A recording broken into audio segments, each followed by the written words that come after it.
not acceptable. And I think the real answer is Jeffrey Epstein was working on behalf of intel services, probably not American. And we have every right to ask, on whose behalf was he working? How does a guy go from being a math teacher at the Dalton School in the late 70s with no college degree to having multiple airplanes, a private island, and the largest residential house in Manhattan? Where did all the money come from? And no one has ever gotten to the bottom of that because no one has ever tried.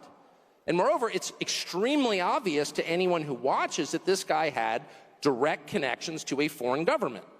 Now, no one's allowed to say that that foreign government is Israel because we have been somehow cowed into thinking that that's naughty.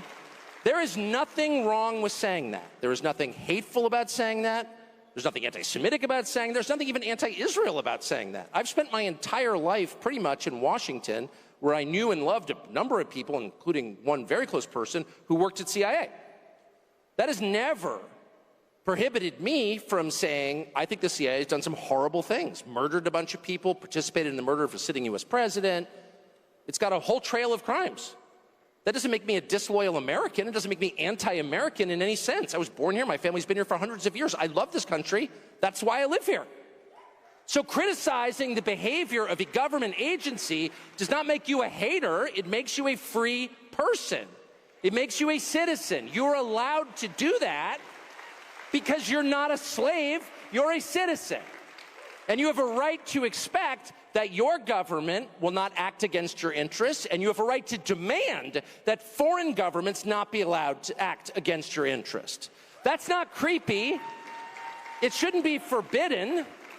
And yet all of us have trained ourselves to believe that you can't say that somehow, that that's like too naughty and forbidden. And the effect of making that off limits has been to create a lot of resentment, and I'll say it, hate online, where people feel like they can't just say, like, what the hell is this? You have the former Israeli prime minister living in your house. You have had all this contact with the foreign government. Were you working on behalf of Mossad? Were you running a blackmail operation on behalf of a foreign government? By the way, every single person in Washington, D.C. thinks that. I've never met anyone who doesn't think that. I don't know any of them that hate Israel, but no one feels they can say that. Why? And I think the longer that we play along with it, the more subterranean and creepy and hateful the conversation actually becomes. So I think it's better just to say it right out loud. Did this happen? And of course, that question has been asked to the government of Israel, and their answer is, we're not going to tell you. And I think our answer should be, no. As long as we're sending you money, if you were committing crimes on our soil, we have an absolute right to know, did you do this or not?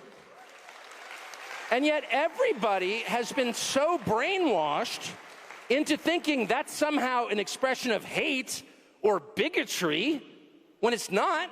It's a baseline question that every U.S. citizen has a right to an answer on.